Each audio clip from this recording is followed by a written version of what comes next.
रतनगढ़ राज्य के एक छोटे से गांव में बिरजू नाम का एक व्यक्ति अपनी पत्नी राधा के साथ रहा करता था। एक दिन की बात है, बिरजू अपनी पत्नी राधा से बोला, राधा, मैं तुम्हारे लिए कुछ लाया हूँ। इतना बोलकर बिरजू ने 2 सोने के कंगन राधा के हाथ में थमा दिए। ये तो बहुत कीमती कंगन है।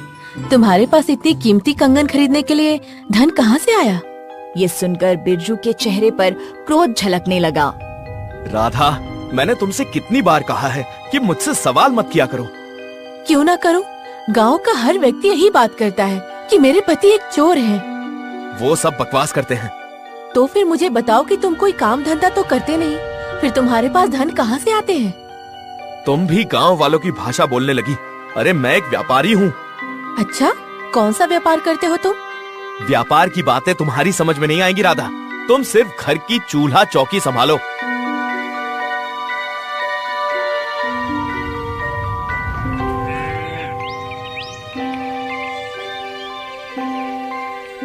इतना बोलकर बिरजू सीधा अपने दोस्त मोहन के घर पर चला गया। मोहन भी एक चोर था। बिरजू को देखकर मोहन खुश होता हुआ बोला, मुझे तुम्हारा ही इंतजार था। मोहन, मुझे लगता है कि हम दोनों को अब गांव छोड़कर किसी और गांव में रहना होगा। गांव में अब लोग हम दोनों को संदिग्ध नजरों से देख रहे हैं। अरे छोड़ो इन गांव वालों को, इनके पास तो आरोप लगाने के अलावा और कोई काम ही नहीं है। अच्छा, मेरी बात ध्यान से सुनो। मैंने सुना है कि रतनगढ़ के राजा वीर सिंह के महल के बगीचे में एक सोने की मूर्ति रखी हुई है। मोहन की बात सुनकर बिरजू की आंखें चमकने लगी। क्या तुम सच कह रहे हो? हाँ बिरजू, क्यों ना हम उस सोने की मूर्ति को चुरा कर दूसरे राज्य में बेच दें। उसके बाद हमें जीवन भर चोरी करने की आवश्यकता ही नहीं पड़ेगी। तुम बिल्कुल सही कह रहे हो मोहन। हम दोनों अपना सारा जीवन अमीरों की तरह व्यतीत करेंगे। तभी बिरजू कुछ सोचते हुए मोहन की ओर देखकर बोला, लेकिन मोहन, मूर्ति महाराज के महल के बगीचे में रखी हुई है, तो जाहिर सी बात है वहाँ पर पहरा भी कड़ा होगा। मैंने सुना है कि उस मूर्ति के आसपास कोई नहीं भटकता। यहाँ तक कि राजा वीर सिंह भी कभी कभार उस मूर्ति को देखने के लिए जाता है। शायद वो भी यही देखने के लिए जाते होंगे कि मूर्ति किसी ने चोरी तो नहीं कर ली। लेकिन तुम चिंता मत करो मोहन, इस बार जब राजा मूर्ति देखने के लिए बगीचे में जाएंगे तो उन्हें वो मूर्ति वहाँ पर मिलेगी ही नहीं, क्योंकि तब तक हम दोनों उस मूर्ति को चुराकर दूसरे राज्य में बेच चुके होंगे। बिरजू और मोहन दोनों हंसने लगी।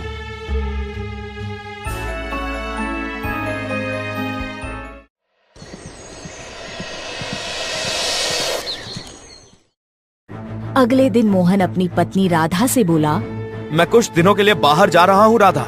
तुमने अभी तक मेरे सवाल का जवाब नहीं दिया कि सोने के कंगन तुम्हारे पास कहाँ से आए? मेरे पास तुम्हारे इन बेकार सवालों के लिए समय नहीं है राधा।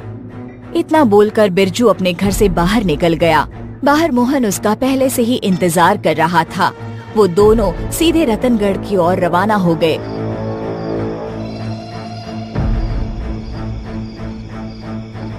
रात को वो दोनों रतनगढ़ के महल के बाहर खड़े हुए इधर उधर देख रहे थे। तभी उन दोनों की नजर महल की दीवार पर बने हुए एक छोटे से लकड़ी के टूटे हुए दरवाजे पर पड़ी। बिरजू आश्चर्य से मोहन की ओर देखकर बोला, मोहन, बड़ी अजीब बात है। महल की दीवार पर ये छोटा सा लकड़ी का दरवाजा क्यों बना हुआ है, और वो भी टूटा हुआ है?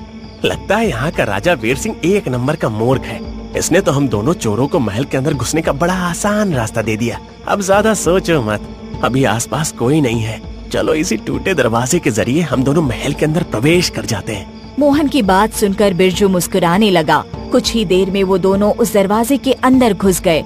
दरवाजे के अंदर घुसते ही उनकी आंखें आश्चर्य से फटी की फटी रह गई। दरअसल वो दोनों महल के अंदर बने हुए एक बगीचे में बैठे हुए थे, जहाँ पर अंधेरे में उस सोने की एक बड़ी इंसानी आकार की मूर्ति जगमगा रही थी। बिरजू आश्चर्य से मोहन की ओर देखकर बोला, मोहन, ये टूटा हुआ दरवाजा तो महल के बगीचे की तरफ ही खुलता है। मुझे तो कुछ गड़बड़ लग रही है। कैसी गड़बड़? तुम स्वयं ही सोचो मोहन कि बगीचे के ठीक सामने लकड़ी का टूटा हुआ दरवाजा है। इस राज्य में और भी चोर होंगे। आखिर अब तक किसी ने इस सोने की मूर्ति को चुराया क्यों नहीं? तुम भी पता नहीं क्या क्या सोच रहे हो बिरजू। अरे हो सकता है कि ये दरवाजा कुछ समय पहले ही टूटा हो और इसके बारे में किसी को कुछ पता ही ना हो, या अब तक किसी की नजर ही ना पड़ी हो। मोहन की बात सुनकर बिरजू गहरी सोच में डूब गया। बिरजू को गहरी सोच में डूबता देख मोहन मुस्कुराता हुआ बिरजू की ओर देखकर बोला, अब तुम सारा समय सोचने में ही गवा दोगे या इस सोने की मूर्ति को उठाने में मेरी मदद भी करोगे? ऐसा मालूम होता है जैसे कि ये राजा वीर सिंह के खानदान के ही किसी राजा की सोने की मूर्ति हो। इतना बोलकर मोहन ने जैसे ही उस सोने की मूर्ति को हाथ लगाया, अचानक उस सोने की मूर्ति की बंद आंखें खुल गई और वो क्रोध भरी नजरों से मोहन की ओर देखने लगी। ये देखकर मोहन और बिरजू के हाथ पैर फूल गए। तभी उस मूर्ति ने मोहन का हाथ पकड़ लिया। मोहन का हाथ पकड़ते ही मोहन और वो सोने की मूर्ति वहाँ से गायब हो गई। बिरजू हड़बड़ाता हुआ अपने आप से बोला, ये कैसे हो सकता है मोहन, और वो सोने की मूर्ति गायब कहाँ हो गई? तभी बिरजू के कानों में कुछ सैनिकों का शोर सुनाई दिया। बिरजू तुरंत उस टूटे हुए दरवाजे से बाहर भाग गया। अगले दिन राजमहल में हाहाकार मच गया। राजा वीर सिंह चिंतित अवस्था में अपने सिंहासन पर बैठा हुआ मंत्री चरण सिंह से बोला, ये किसकी हरकत हो सकती है मंत्री चरण सिंह? वो सोने की मूर्ति महल के बगीचे से आखिर गई कहाँ? मेरी भी कुछ समझ में नहीं आ रहा महाराज। इतना तो मैं विश्वास के साथ कह सकता हूँ कि उस मूर्ति को हमारे राज्य का कोई चोर चुराने की हिम्मत नहीं कर सकता। राजा वीर सिंह चिंतित अवस्था में मंत्री चरण सिंह की ओर देखकर बोला, उस मूर्ति का अचानक से गायब हो जाना हमारे राज्य के लिए शुभ संकेत नहीं है मंत्री जी। मैं अपने बचपन से उस सोने की मूर्ति के बारे में कई कहानियां सुनता हुआ चला आ रहा हूँ। अगर वो कहानियां सच निकली तो उसका असर कुछ ही समय में राज्य में दिखाई देने लगेगा। राजा वीर सिंह ने सच कहा था। कुछ समय बाद रतनगढ़ राज्य में अकाल पड़ गया। वर्षा होना बंद हो गई। रतनगढ़ राज्य की सारी फसल सूख गई। बिरजू का गांव भी भूखमरी की चपेट में आ चुका था। बिरजू चिंतित अवस्था में अपनी पत्नी राधा से बोला, ये सब मेरी वजह से हो रहा है राधा। आप कहना क्या चाहते हैं? अकाल की चपेट में तो सारा रतनगढ़ राज्य है। बिरजू अपनी पत्नी को सारी घटना बताते हुए बोला, उस दिन के बाद से मोहन का कहीं पता नहीं चला। मैंने उसे ढूंढने का बहुत प्रयास किया राधा, और उस विचित्र घटना के बाद से ही रतनगढ़ राज्य में वर्षा होना बंद हो गई और सारी फसलें सूखने लगी। मुझे लगता है कि इन सब का उस सोने की मूर्ति से जरूर कोई ना कोई गहरा संबंध है। हे भगवान, आखिर तुमने ये क्या किया? मुझे तुम पर पहले से ही शक था कि तुम एक चोर हो। मुझे माफ कर दो राधा, मुझसे बहुत बड़ी भूल हो गई है। मेरी वजह से सारा राज्य भूख से तड़प रहा है। मुझसे माफी मांगने से क्या होगा? जो गलती की है उसे तुम ही सुधारोगे, और इस घर में तभी कदम रखना। निकल जाओ यहाँ से, मैं तुम्हारी शक्ल तक नहीं देखना चाहती। अपनी पत्नी की बात सुनकर बिरजू उदास होकर घर से बाहर निकल गया। सच तो ये था कि जब से रतनगढ़ राज्य भूखमरी की चपेट में आया था, तब से बिरजू का दिल बदल चुका था।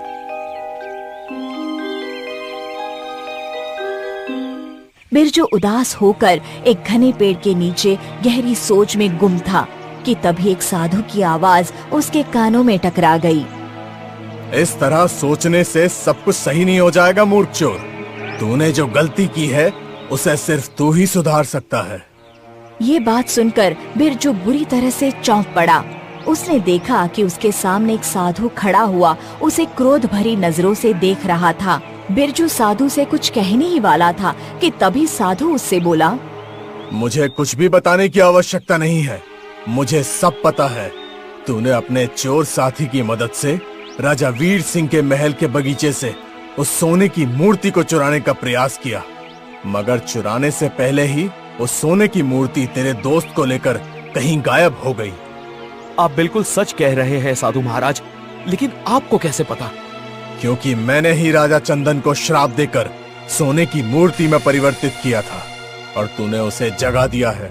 वर्षों पहले रतनगढ़ राज्य में राजा चंदन नाम का एक क्रूर शासक था जो काले जादू का जानकार और शैतान का पुजारी था। उसे सोना एकत्रित करने का जुनून सवार था। उसके शासन में अगर किसी के पास थोड़ा सा भी सोना होता तो वो उससे उसका सोना छीनकर उसे यातनाएं देकर मार देता। उसकी इस क्रूरता को देखकर मुझे एक दिन गुस्सा आ गया और मैंने उसे श्राप देकर सोने की मूर्ति में परिवर्तित कर दिया।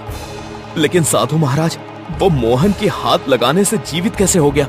जब मैंने राजा चंदन को श्राप दिया था तो उसी समय रतनगढ़ के वासियों को इस बात से अवगत करा दिया था कि कोई भी राजा चंदन की मूर्ति को हाथ न लगाए। और तुम्हारे दोस्त ने यही गलती की। तुम्हारे दोस्त ने जैसे ही उस मूर्ति को हाथ लगाया, तो इंसानी स्पर्श पाकर वो खड़ा हो गया और अब उसकी आत्मा ने पूरे रतनगढ़ राज्य को भूख और अकाल की चपेट में ले लिया है। राजा चंदन की आत्मा अपना इंसानी शरीर पाने का हर संभव प्रयास करेगी और भूख से तड़पते हुए लोगों की जान उसे दिन ब दिन और ज्यादा शक्तिशाली बना रही है। ये सब मेरे ही कारण हुआ है साधु महाराज। ना मैं अपने दोस्त मोहन की बात मानता और ना ये सब कुछ होता। क्या चंदन दोबारा सोने की मूर्ति में परिवर्तित नहीं हो सकता? नहीं, राजा चंदन मर चुका है। बस अब उसकी आत्मा को ही नरक में भेजना बाकी है और उसकी आत्मा को नरक में तुम भेजोगे। लेकिन वो कैसे साधु महाराज? रतनगढ़ की दाईं तरफ का रास्ता घने जंगलों की ओर निकलता है। तुम अभी इसी समय उस रास्ते पर निकल जाओ। जब तुम घने जंगलों में पहुंच जाओगे तब तुम्हें एक बूढ़ी औरत दिखाई देगी और उस बूढ़ी औरत को देखकर तुम्हें उस पर तरस आएगा। लेकिन तुम्हें किसी भी कीमत पर उस बूढ़ी औरत पर तरस नहीं खाना है और ना ही उसकी बात माननी है और तुम्हें बस अपने आगे का रास्ता जारी रखना है।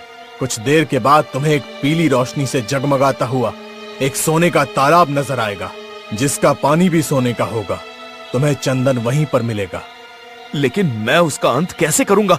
साधु ने एक लकड़ी की कील बिरजू को पकड़ाते हुए बोला, इस लकड़ी की कील को बहुत संभाल कर रखना है और हाँ, तुम्हें उसका अंत कैसे करना है ये तुम्हें वहीं पहुंचकर पता लग जाएगा। साधु की बात सुनकर बिरजू तुरंत अपने घोड़े पर बैठ गया और अपने घोड़े रतनगढ़ की सीमा के दाएं तरफ दौड़ाने लगा। आधा दिन का सफर करने के बाद घने जंगल में प्रवेश करते ही अचानक बिरजू के कानों में एक बूढ़ी औरत की आवाज टकराई। मैं कई महीनों से प्यासी हूँ। प्यास से मेरा बुरा हाल हुआ जा रहा है। घोड़े पर सवार यात्री, क्या तू मुझे पानी पिला सकता है? बिरजू ने देखा कि एक बूढ़ी औरत एक पेड़ के नीचे लेटी हुई कराह रही थी। उसके होंठ प्यास की वजह से सूखे हुए थे। बिरजू उसकी बात का जवाब देने ही वाला था कि तभी उसके कानों में साधु की आवाज गूंज गई। बिरजू ना चाहते हुए भी अपना घोड़ा आगे की ओर दौड़ाने लगा। उसके कानों में लगातार उस बूढ़ी औरत की दर्द भरी आवाज टकरा रही थी। बिरजू का मन बार बार यही कह रहा था कि उसे उस औरत की मदद करनी चाहिए, मगर साधु के वाक्य उसके कान में टकराते जा रहे थे। कुछ दूर चलने के बाद अचानक बिरजू को पीली रोशनी से जगमगाता हुआ एक तालाब नजर आया। बिरजू तुरंत घोड़े से उतरकर इधर उधर देखने लगा। तभी उसकी नजरें अपने झाड़ियों में पड़े हुए अपने बेहोश दोस्त मोहन पर पड़ी। बिरजू अपने दोस्त मोहन के पास जाने ही वाला था कि तभी तालाब में उथल पुथल होने लगी। अचानक तालाब के अंदर से वही सोने की मूर्ति बाहर निकल कर आ गई, जिसका आधा धड़ इंसानों जैसा था और आधा धड़ सोने का था। वो कोई और नहीं बल्कि श्रापित राजा चंदन था, जो बिरजू की ओर देखकर क्रोधित अवस्था में बोला, तूने यहाँ आकर बहुत बड़ी गलती की है मूर्ख चोर। तुझे क्या लगता है कि उस साधु की मदद से तू मेरी आत्मा को नरक में भेजने में कामयाब हो जाएगा? बिरजू आश्चर्य से चंदन की ओर देखकर बोला, तुम्हें इस बारे में कैसे पता? क्या तुझे उस साधु ने नहीं बताया कि मैं काली शक्तियों के मालिक शैतान का पुजारी था? इतना बोलकर श्रापित चंदन तालाब से बाहर निकल कर आ गया। तभी उस बूढ़ी औरत की आवाज पीछे से बिरजू के कानों में टकराई, मुझे थोड़ा सा पानी पिला दो बेटा। बिरजू ने जैसे ही पलट कर देखा तो वो बूढ़ी औरत जमीन पर घिसट घिसट कर चल रही थी। अचानक वो बूढ़ी औरत बड़ी फुर्ती से उठकर खड़ी हो गई और उसकी आंखें रक्त जैसी लाल हो गई और उसके दांत अजीब से बड़े और पैने हो गए। तभी चंदन के कानों में इस साधु की आवाज टकराई, तुम्हें मैंने जो लकड़ी की कील दी है, उस कील को तुरंत इस बूढ़ी औरत के सीने में गाड़ दो, नहीं तो तुम्हारा अंत निश्चित है। बिरजू ने बगैर देरी किए लकड़ी की कील निकालकर उस बूढ़ी औरत के सीने में गाड़ दी। उस बूढ़ी औरत की चीख की आवाज जंगल में गूंज गई। अगले ही पल वो बूढ़ी औरत और श्रापित चंदन गायब हो गया और सोने का तालाब पानी के तालाब में परिवर्तित हो गया। बिरजू इस विचित्र दृश्य को देख ही रहा था कि तभी उसके कंधे पर पीछे से किसी ने हाथ रखा। बिरजू ने जैसे ही पलटकर देखा तो पीछे साधु खड़े हुए मुस्कुरा रहे थे। तुम वाकई बहुत ही बहादुर हो बिरजू, तुम्हारे दिल में वाकई इंसानियत जाग उठी है। आपने मुझे इस रहस्य के बारे में पहले क्यों नहीं बताया? और इस बूढ़ी औरत का राजा चंदन से क्या रिश्ता था? ये बूढ़ी औरत राजा चंदन की माँ थी, जो वर्षों पहले अपनी आत्मा शैतान को बेच चुकी थी। इसी वजह से वो आज तक जिंदा थी। उसका अंत इसी अभिमंत्रित कील के द्वारा किया जा सकता था। अगर मैं तुम्हें पहले बता देता तो वो बूढ़ी औरत तुम्हारे चेहरे पर पढ़ लेती कि तुम्हारे पास उसके अंत का सामान है। जब तुम्हारे दोस्त ने राजा चंदन के सोने की मूर्ति को हाथ लगाया तो वो सोने की मूर्ति जीवित हो गई। मैं जानता था कि राजा चंदन दोबारा जीवित होकर अपनी शक्तियां पाने के लिए अपनी माँ के पास ही जाएगा। अगर ऐसी बात है तो जब आपने राजा चंदन को श्राप दिया था तो राजा चंदन की माँ ने बदला लेने की क्यों नहीं सोची? क्योंकि मैंने रतनगढ़ राज्य की सीमाओं को मंत्रों के दायरे से बांध दिया था। चंदन की माँ चाहते हुए भी रतनगढ़ की सीमा में प्रवेश नहीं कर सकती थी। मगर अब सब कुछ सही हो चुका है। अब मेरे जाने का समय आ चुका है। मैं कुछ समझा नहीं। साधु रहस्यमयी अंदाज में बिरजू की ओर देखकर बोले, कुछ बातें साधारण मानव से परे होती हैं। इतना बोलकर साधु वहाँ से गायब हो गए। साधु के गायब होते ही मोहन को होश आ गया। बिरजू मोहन को लेकर गांव आ गया। रतनगढ़ राज्य में अब सब कुछ सही हो चुका था। बिरजू अब सुधर चुका था।